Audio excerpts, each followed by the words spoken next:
But we did have an announcement from the Prime Minister yesterday, didn't we, that he was promising to end the asylum seeker backlog by the end of next year, tackle the Channel boat crisis, a 5-point plan. This coming just hours before 3 o'clock this morning, a Mayday call went out in the English Channel. A boat carrying Channel migrants believed to have capsized. We don't know how many people were on board, how many people went over into the freezing icy water, but we do know that some were rescued by a combination of Border Force boats, Royal National Lifeboat Institute, and we also saw some French fishing vessels as well involved. Coast Guard helicopters airlifted some people to safety. We'll get you the latest on that as we get more developments, but a terribly worrying story. But we know that lives have been lost. Well, let's talk about, really, all of those stories right now with our first guest in this hour, former Brexit Secretary and now Conservative MP, of course, David Davis. Good morning to you, David. Morning. Thank you so much for joining us. Can I just ask your reaction, first of all, on the migrant story, before we get to what Rishi Sunak had to announce yesterday, whether or not that will work? Your reaction to the news that the boat has, it appears, capsized, lives have been lost, people have had to be airlifted to safety in an overnight operation? Well, this is one of the reasons that what the Prime Minister announced yesterday was so important. I mean, it's not the first time that lives have been put at risk in the Channel. I mean, we've lost them before. Really, we have to shut this trade. We have to shut it down completely. I mean, and that must be one of the highest priorities.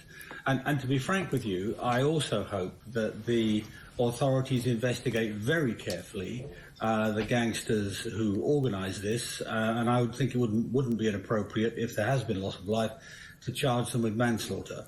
I mean, we have to stop this. And we have to stop it with every weapon at our...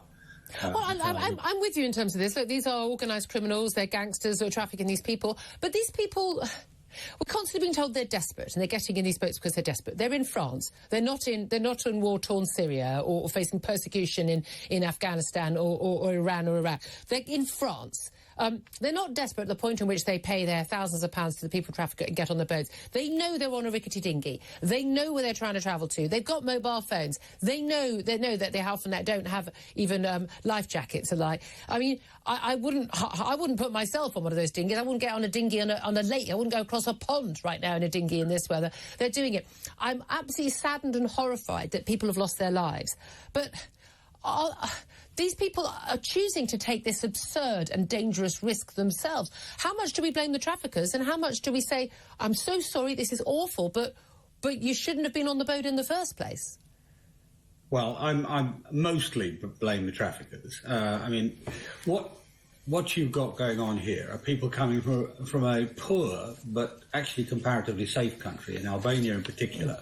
Let's focus on those for a start. I mean, and this is one of the reasons that when I and 60 other MPs wrote the Prime Minister 2 or 3 weeks ago, said to him, look, Albania's a safe country. Sweden treats it as a safe country. Other European nations treat it as a safe country. There should be no reason to accept anybody claiming asylum from that country. And we are really the only nation in Europe that does. I mean, we have a 55% approval rate. Nobody else other than Italy is above 5%. Yeah. And that's specifically for Albanian migrants, isn't it? That's Albanian. Well, they're the clearest case. I mean, let's differentiate. You've got Albanian migrants who really are simply economic migrants. They may be claiming all sorts of things, but they're essentially economic migrants. If you're an Afghan and you've been working for the British government during the war there, then you've got a much bigger claim morally and well, in every sense. Yeah. You've got a much bigger claim, and I treat those completely differently. And I also treat even people from Syria and Eritrea and places like that, which are war-torn and where they've got repressive governments. They're different. I think the first and most straightforward thing to do is to separate out those who plainly have no claim. Yeah, and that making up a huge number of certainly the people who've been coming across in the last few months.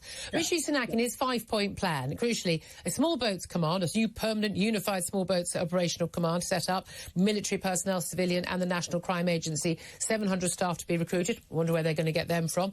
A focus on enforcement rather than basically dealing with the aftermath, actually trying to raid, organised crime, traffickers.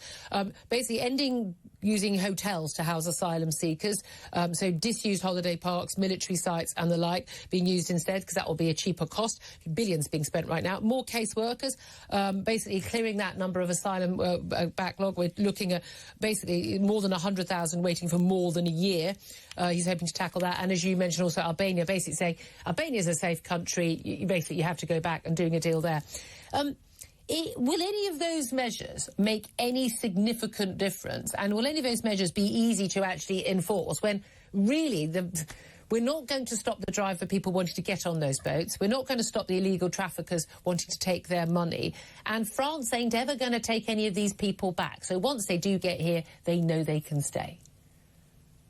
Yeah, well, I would forget France for the moment. I mean, if we're going to turn this around, we have to do something really, really material. All of the things you've listed, with one exception, are marginal effects. They'll have an effect, but it won't solve the problem. You know, I mean, and we know, I mean, bluntly, I mean, you remember it was years ago when John Reid described the Home Office as not fit for purpose? Yeah. Well, you know, what would he say today, frankly, when you've got caseworkers getting through 1.4 cases a week? I mean, it's madness, all right? So there are clearly things to be solved there, but they of themselves won't solve the problem. Because every time the list gets longer, the amount of time to deal with an asylum seeker gets longer. Now over 500 days, I think. To fix that, you have to say, we're going to send you back straight away. Yeah. And we're going to send you back to your own country. There's been lots of talk about the deal with Albania, and fair enough. You know, we want them to be helpful to us, and they have been. But the truth is, they have no choice but to take back their own citizens. Mm. And so we should be turning these people around in a matter of days. They talk about 2 weeks. Yeah. Actually, I'd be aiming for 2 days. Why do we do that? Well, there's 2 reasons. Number one, it stops them entrenching themselves in British society, you know, getting married, having children, all that sort of thing, which will happen if you're there for years. If you do it in days, you've got much less legal problem arising from it. Secondly, people often talk about deterrence, in a rather ill-informed way, particularly with the Rwanda policy, for example. The real deterrence to somebody living in a village in northern Albania is if they see their neighbour up the road pay £5,000 to go to Britain, and a month later they're back in their own house. That's a real deterrent. That tells you this is a waste of time. Yeah. And that's what we have to do. We have to demonstrate to the Albanians coming here is a waste of time. Yeah, you have to, yes, basically get rid of the demand there. What do we make of Jonathan Gullis, Stoke-on-Trent North MP? We spoke to him an hour ago on the show. He's introducing a bill to Parliament. He's got the support of the likes of Priti Patel, former Home Secretary, and the former Prime Minister Boris Johnson, among others, for a bill basically to make Parliament supreme, not the European Convention on Human Rights or judges at the European Court basically having any say over, you know, the final decisions. It is Parliament representing the British people gets to decide who gets to come here, how, you know, whether they can stay, and the numbers as well. Would you support that measure? Will you be voting for that bill? No. Why not? Well, because... Well, you're a Brexiteer. The whole point was we were supposed to have control over our laws. And whatever decision we made, or Parliament made on our behalf with our consent, would have a final say, not some random judge from, you know, from Germany. No, the answer is no, because it's unnecessary. I don't know if you can remember, Julia, when the European Court of Human Rights, the same one he's worrying about, ordered us to give prisoners the vote. Mm-hmm. Remember that all those years ago? He told us to give prisoners. David Cameron got terribly upset. He was sick to his stomach, he said, and all that sort of stuff.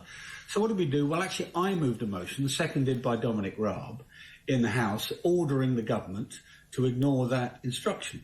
And that's what they had to do. We already have that power. We already have that power if we choose to use it. There's a lot of misinterpretation about this. And the simple truth is that other countries, I mean, Sweden's the best example. Sweden looked at this 2 years ago. They looked at the European Court judgments and said, OK, what we're going to do is declare a set of safe countries. Albania is one of them. They go right through to Serbia, including places like Mongolia.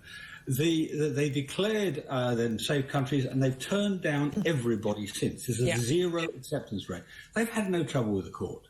We've just got to use our Use the powers we've got. OK, look, just finally, we've just got a short time. We've got strikes ongoing, whether it's Royal Mail, the railway workers, whether it's nurses going on strike tomorrow, concerns about safety, and, of course, massive hit to the economy, particularly the hospitality industry, third Christmas in a row being hit by these strikes. Inflation figures out today showing we may have possibly turned the corner. It had that peak back in October. It's still at 10.7% last month, but heading down from 11.1%. Do you have hope for our economic future amid all this turmoil and this winter of discontent? Yes, I do. I mean, firstly, as you say, we're beginning to turn. I mean, that's all sorts of reasons. The most obvious one's fuel. You can see that at the pumps.